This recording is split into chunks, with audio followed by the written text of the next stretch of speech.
For too long, corporate America and the top 10% have controlled our political agenda.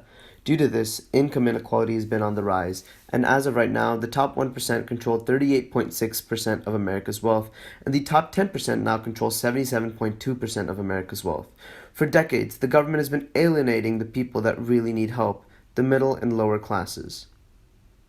Sometimes I miss Grandpa Bezos, but at least he left me $8 billion in cash. And they didn't even tax me for any of it. But honestly though, I really miss it.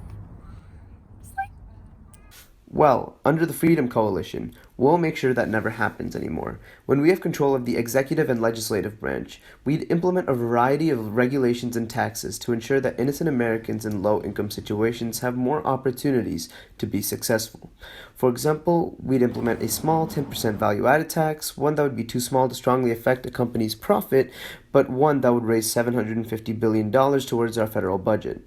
Adding a new tax bracket at the top would raise $160 billion, and closing some tax loopholes for the tens of thousands of companies that evade taxes in the U.S. would raise a staggering $1 trillion. All of this money would help increase funding to current welfare programs such as Medicaid and food stamps that bring tangible change to those who need it.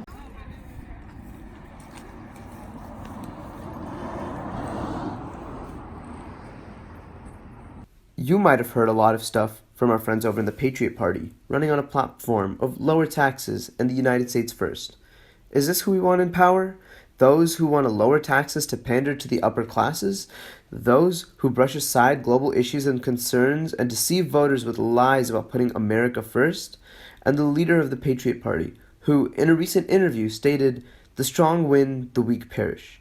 Is this who we want as a leader? Someone who will just brush aside the needs of suffering people, just like the other parties? Or the members of the Primate Party, who do virtually nothing to help Americans who need help? The Freedom Coalition would also decrease tariffs on other countries as we'd act as a catalyst for global trading to help our own economy. Our thriving economy and the decreased tariffs would create millions of jobs and ensure a better America for our future. Additionally, as the environment is deteriorating at an alarming rate, the Freedom Coalition does the most to protect the environment and ensure our survival on the earth for as long as possible. We will give subsidies to companies who stay under a per capita carbon footprint and set more ambitious goals for the amount of electric cars in the country. and save the turtles. We are even endorsed by those who know this country the best.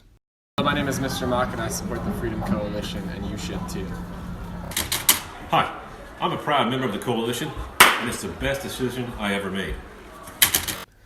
So when you go out to the polls, make sure to vote for the Freedom Coalition, the only party that's for the people, by the people, and of the people of the United States.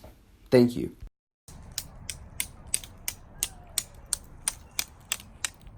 Hey, don't put that in there.